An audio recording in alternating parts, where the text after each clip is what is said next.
연방이민세관 단속국이 범죄 이력과 관계없이 불법 체류자는 모두 체포하겠다고 밝히고 불법 체류자를 고용하는 기업에도 타격이 있을 것이라고 경고했습니다. 이런 가운데 뉴욕시 일원 연방이민세관 단속국 구치소에 무려 500명에 가까운 불체자들이 수감돼 있으며 대부분 전과가 없는 것으로 파악됐습니다. 지난 주말 맨해튼에서 비번 중이던 연방국경순찰대원에 총격을 가한 용의자가 추방 명령을 받고도 미국에 머무르고 있던 불체자였던 것으로 드러났습니다. 오는 10월부터 미국을 방문하는 외국인들에게 1인당 $250의 비자 수수료가 추가로 부과될 전망입니다. 이 수수료는 기존 비자 신청 수수료와 별개로 부과됩니다. 도널드 트럼프 대통령이 본인의 SNS 계정에 버락 오바마 전 대통령이 수갑을 차고 교도소에 수감되는 가짜 동영상을 게재했습니다. 최근 재점화된 러시아 스캔들과 관련해 공세를 최고조로 끌어올리려는 것으로 해석됩니다. 맨해튼 도심 한복판에서 도난당한 차량이 인도로 돌진해 2명이 숨지는 사고가 발생했습니다. 사고를 낸 차량 안에서는 마약과 술이 가득 발견됐습니다.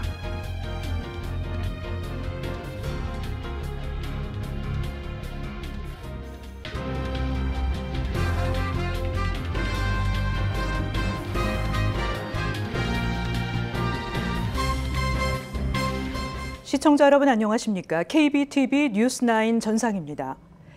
지금까지보다 더 강경한 이민 단속이 예고됐습니다. 연방이민세관 단속국이 불법 체류자는 범죄 이력과 관계없이 모두 체포하겠다고 밝혔습니다. 이와 함께 불법 체류자를 고용하는 기업에도 타격이 있을 전망입니다. 연방이민세관 단속국 국장 대행 토드 라이언스가 CBS 뉴스와의 단독 인터뷰에서 불법 체류자는 범죄 전과가 없더라도 체포 대상이며 불법 고용 기업도 반드시 책임을 묻겠다고 밝혔습니다.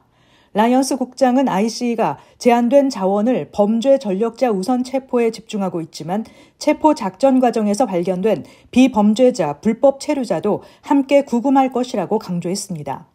트럼프 행정부는 ICE가 하루 3,000명 체포라는 목표를 설정했고 이를 위해 수십억 달러의 예산이 추가로 확보된 상태입니다. 라이언스 국장은 새로운 예산 덕분에 연간 100만 명 추방이라는 목표도 가능하다고 밝혔으며 실제로 트럼프 대통령 취임 후 첫 6개월 동안 약 15만 명이 추방된 것으로 나타났습니다.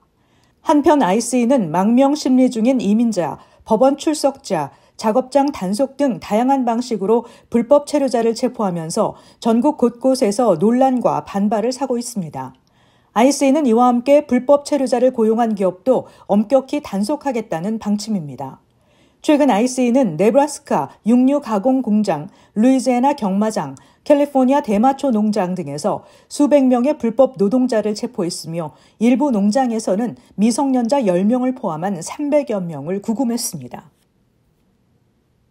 한편 뉴욕시 일원 연방이민세관 단속국 구치소에 무려 500명에 가까운 이민자들이 수감돼 있는 것으로 파악됐습니다. 이번 통계에 따르면 이민자 구치소 수감자 중 대부분은 범죄 전과가 없는 것으로 파악됐습니다. 연방이민세관 단속국 구금 통계에 따르면 지난주 뉴욕시 일원 5개 이민자 구치소의 일일 평균 수감 인원은 총 492명으로 집계됐습니다.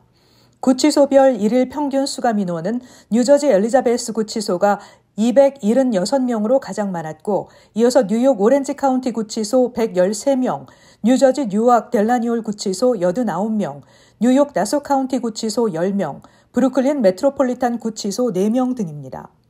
이번 통계에 따르면 이민자 구치소 수감자 중 대부분은 범죄 전과가 없는 것으로 파악됐습니다. 수감 인원이 가장 많은 엘리자베스 구치소의 경우 전과 없음으로 분류된 이들이 250명으로 전체 수감 인원의 약 90%를 차지했습니다. 엘리자베스 구치소 수감자 중 범죄의 심각성이 가장 높은 1급 위협으로 분류된 인원은 5명, 2급 위협은 8명, 3급 위협 13명 등으로 나타났습니다. 뉴악의 델라니올 구치소의 경우 전체 수감 인원의 95%가 범죄 전과가 없음으로 분류됐습니다. 뉴욕주 오렌지 카운티 구치소는 수감 인원의 약 65%에 해당하는 74명이 범죄 없음으로 분류됐고 1급 위협 13명, 2급 위협 13명, 3급 위협 13명 등으로 나타났습니다. 한편 AP통신은 아이스의 구금 통계를 분석해 전국에 수감된 인원은 총 57,861명이고 이 가운데 약 71%에 해당하는 41,495명은 형사 유죄 판결을 받지 않았다고 전했으며 7%만이 1급 위협 등급으로 분류됐고 2급 위협 4%, 3급 위협 5% 등이었습니다. 한편 트럼프 행정부가 남부 뉴저지에 있는 군사기지를 이민자 구금시설로 활용하겠다는 계획을 밝혀 논란이 일고 있습니다. 피트 헤그세스 국방부 장관은 남부 뉴저지 벌링턴 카운티에 있는 맥과이어 딕스 레이커스트 합동 군사기지 부지 안에 임시 불법 체류자 구금시설을 설치하겠다는 계획을 밝혔습니다. 그러나 허브 커너웨이 연방하원 의원은 물론 앤디 킴 연방 상원의원 등 뉴저지 민주당 정치인들은 즉각 규탄 성명을 냈습니다. 이들은 트럼프 행정부의 뉴저지 군사기지를 이민자 구금시설로 사용하겠다는 결정을 강력히 규탄한다며 이는 국가 방위 체계와 군사자원을 부적절하게 사용하는 행위라고 비판했습니다. 해당 군사기지에 이민자 구금시설이 들어서면 뉴저지에서는 올해만 이민자 구치소가 2개나 새롭게 추가되는 것입니다. 지난 5월 논란 속에 뉴욕의 델라니올 이민자 구치소가 새롭게 문을 연 바 있습니다. 지난 주말 맨하탄의 한 공원에서 비번 중이던 연방 국경순찰대원이 총에 맞아 중상을 입었습니다. 용의자 2명이 체포된 가운데 1명은 추방 명령을 받고도 미국에 머무르고 있었던 불법 체류자였던 것으로 드러났는데요. 국토안보부 장관이 뉴욕시의 피난처 도시 정책에 대해 맹비난했습니다. 보도에 김은지 기자입니다. 지난 토요일 밤 뉴욕시 포트 워싱턴 파크에서 비번 중이던 연방세관 국경보호국 소속 요원이 총격을 당해 중상을 입는 사건이 발생했습니다. 총상을 입은 42세 요원은 얼굴과 팔 등에 부상을 입고 병원으로 이송돼 치료를 받고 있으며 생명에는 지장이 없는 것으로 전해졌습니다. 공개된 영상에 따르면 당시 남성 2명이 오토바이를 타고 접근한 뒤 총기를 꺼내 보이며 요원을 상대로 위협을 가했습니다. 이후 총격전이 벌어졌고 자신의 권총으로 대응해 용의자 중 1명의 다리를 쏘아 맞췄습니다. 2 용의자는 모두 현장에서 체포됐습니다.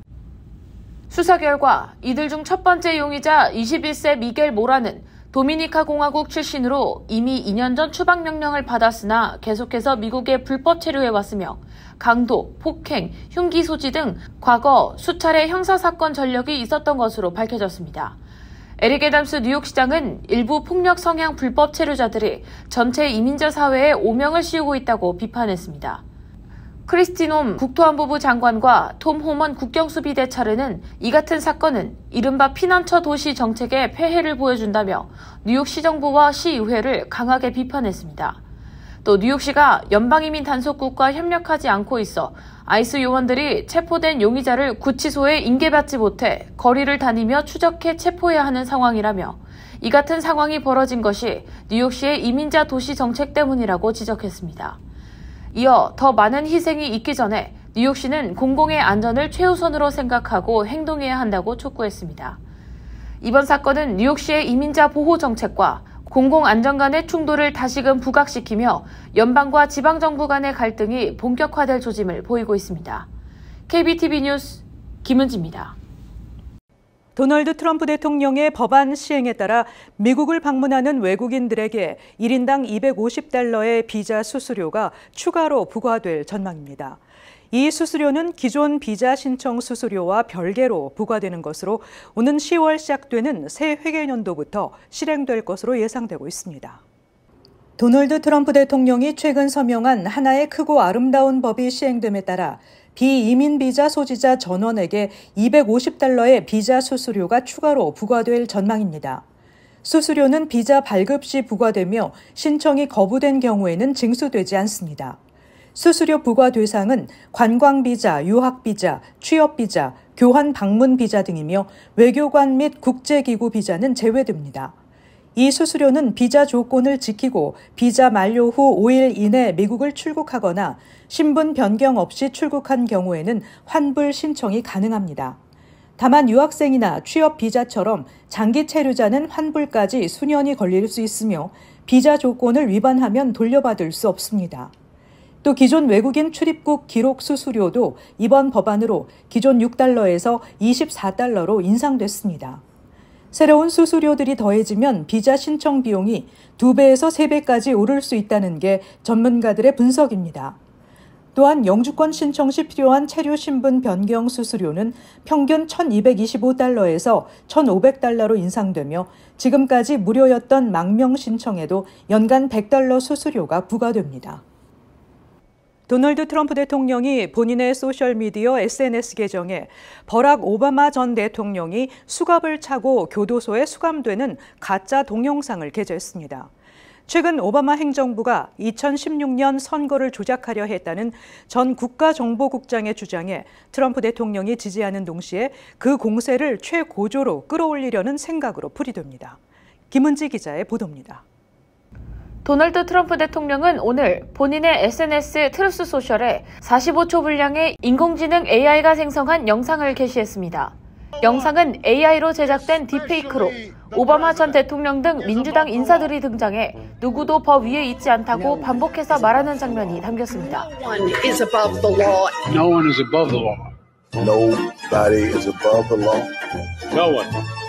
곧이어 화면은 백악관 집무실로 바뀌고 AI로 만든 트럼프 대통령이 웃으며 지켜보는 가운데 오바마 전 대통령이 FBI 요원들에게 체포돼 연행됩니다.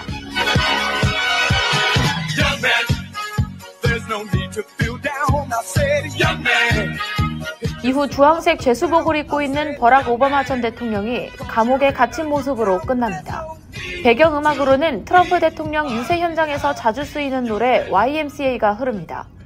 도널드 트럼프 대통령이 올린 오바마 체포 영상의 배경에는 8년간 미국 정치를 뒤흔든 러시아 스캔들이 자리 잡고 있습니다. 러시아 스캔들은 트럼프 대통령이 지난 2016년 11월 대선 과정 중 힐러리 클린턴 민주당 후보에게 승리를 거두는 과정에서 블라드미르 푸틴 러시아 정권으로부터 은밀한 도움을 받았다는 내통 의혹입니다. 당시 CIA를 포함한 정보기관들은 공동으로 2016년 11월 대선 직후 러시아가 트럼프의 승리를 돕기 위해 민주당 전국위원회 고위 간부와 클린턴 캠프 인사들 이메일을 해킹했다는 내용을 담은 보고서를 작성했습니다. 이 스캔들은 트럼프 대통령 임기 내내 그의 발목을 잡았고 2019년 로버트 뮬러 특별검사가 2년간의 수사 끝에 트럼프 캠프와 러시아 정부가 공모했다는 증거를 찾지 못했다고 결론을 내렸습니다. 그런데 최근 털시 게버드 국가정보국장이 2016년 미국 대선에 러시아가 간섭했다는 이 스캔들이 오바마 행정부에 의해 조작된 것이라고 문제 삼았습니다. 게버드 국장은 현재 오바마 전 대통령과 당시 정보기관 수장들에 대한 형사수사를 법무부와 FBI에 의뢰한 상태입니다. 트럼프 대통령이 올린 이 영상은 이러한 주장에 동의하는 동시에 공세를 시각적으로 극대화해 지지층을 결집하려는 시도로 풀이됩니다. 한편 민주당 측은 게버드 국장 주장에 근거가 없다며 오바마 전 대통령에게 반역 이미지를 씌우려는 정치적 공세라고 일축했습니다. KBTV 뉴스 김은지입니다. 뉴욕시 한 복판에서 도난당한 차량 한 대가 인도로 돌진해 2명이 숨지는 사고가 발생했습니다. 사고를 낸 차량 안에서는 마약과 술이 발견됐으며 사고를 일으킨 차량 운전자와 동승자는 사고 직후 도주하려 했지만 결국 경찰에 붙잡혔습니다. 계속해서 김은지 기자가 전해드립니다. 지난 토요일 오전 7시 30분경 맨해튼 브릿지에서 맨해튼 방향으로 질주하던 파란색 쉐보레 말리부 차량 한 대가 음주운전을 하듯 중심을 잃고 인도로 돌진했습니다.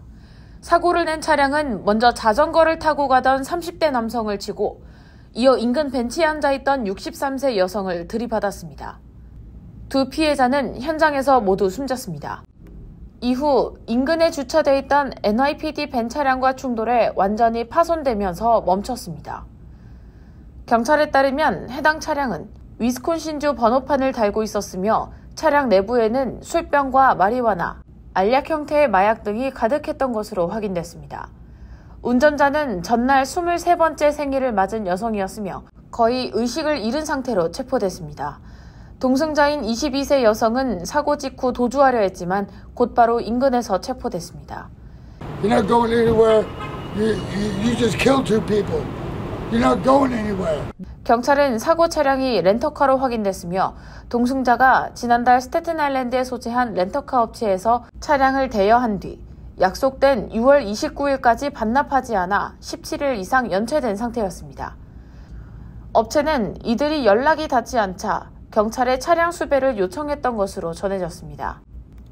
이번 사고로 숨진 60대 여성의 오빠인 피터 콕은 뉴욕포스트와의 인터뷰에서 이건 단순한 교통사고가 아니라며 경찰을 피해 도망치다 내 여동생이 죽은 것이라고 목소리를 높였습니다.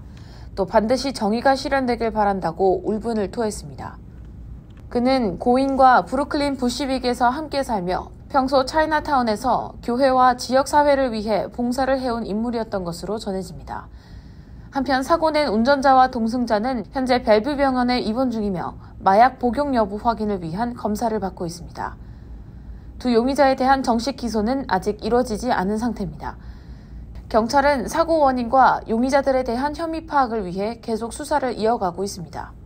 KBTV 뉴스 김은지입니다. ACA 오바마케어의 프리미엄 보험료가 내년 1월 1일부터 평균 15%나 오를 것으로 나타났습니다. 확장 정부 보조가 올 연말 종료되는 가운데 연장 조치가 없을 것으로 확실해져 대다수 건강보험료의 급등으로 현재 2,400만 명이나 이용하고 있는 ACA 가입자들이 크게 줄어들 것으로 예상되고 있습니다. 내년 1월 1일부터 프리미엄, 즉 월 건강보험료를 현재보다 10%에서 15% 인상하려는 건강보험 회사들이 32개로 가장 많았습니다. 이어서 15에서 20%를 인상하려는 회사들은 24곳으로 나타났습니다. 절반을 넘는 56개 보험사들이 내년 1월 1일부터 10에서 20%나 건강보험료를 올리겠다고 예고했습니다. 뉴욕 플러싱에 위치한 비영리 단체 더 나눔 하우스는 어려운 불법 체류자들에게 법률 상담, 심리 상담, 의료 연계 등 다각적인 지원을 제공하고 있으며 귀국을 원하는 이들에게는 본인의 동의를 바탕으로 귀국까지 적극적으로 돕고 있습니다. 지난 7월 14일 더 나눔 하우스의 도움으로 74세 이성자 씨가 한국으로 영구 귀국했습니다. 이 씨는 서울대학교를 졸업한 후 미국으로 유학을 왔지만 오랜 세월을 홀로 살아왔으며 코로나19 팬데믹의 여파로 일자리를 잃고 건강까지 악화됐습니다. 그녀는 마지막 희망이라는 간절한 마음으로 더 나눔 하우스의 문을 두드렸고 건강이 조금씩 회복됐으며 남은 삶을 한국에서 보내고자 귀국을 결심했습니다. 나눔하우스는 그녀의 귀국을 지원하기 위해 긴급 여권을 신청하고 항공권을 마련해 그녀가 안전하게 귀국길에 오를 수 있도록 지원했습니다.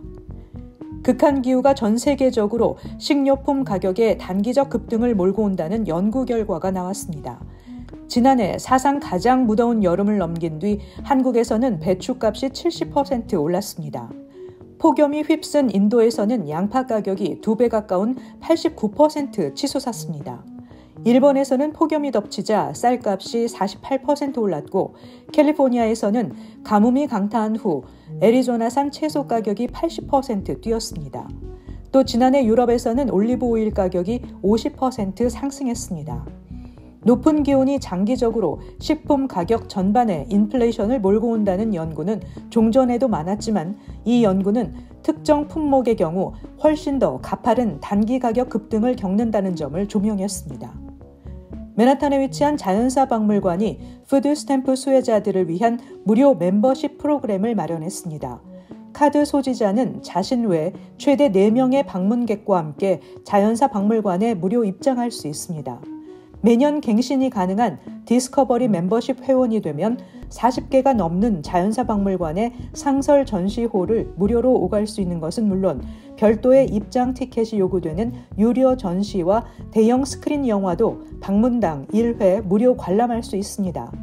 쇼 디케이터 자연사 박물관장은 모든 아이들이 박물관에 더 쉽게 접근하고 자연과학에 관심을 갖기 위한 프로그램이라고 밝혔습니다. 잠시 후 커뮤니티 브리핑을 전해드립니다.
이어서 환율과 증시 전해드립니다.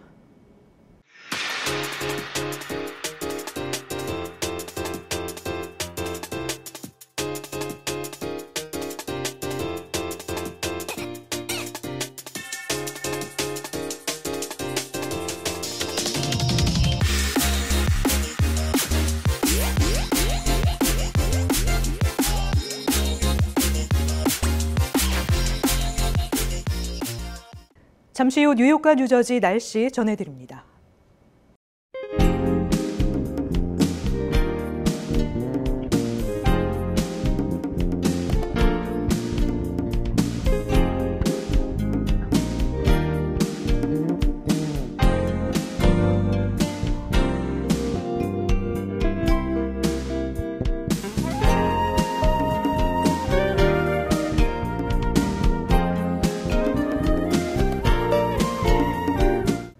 이상으로 KBTV 뉴스9을 마칩니다. 오늘도 시청해주신 여러분 고맙습니다. 편안한 밤 되시기 바랍니다.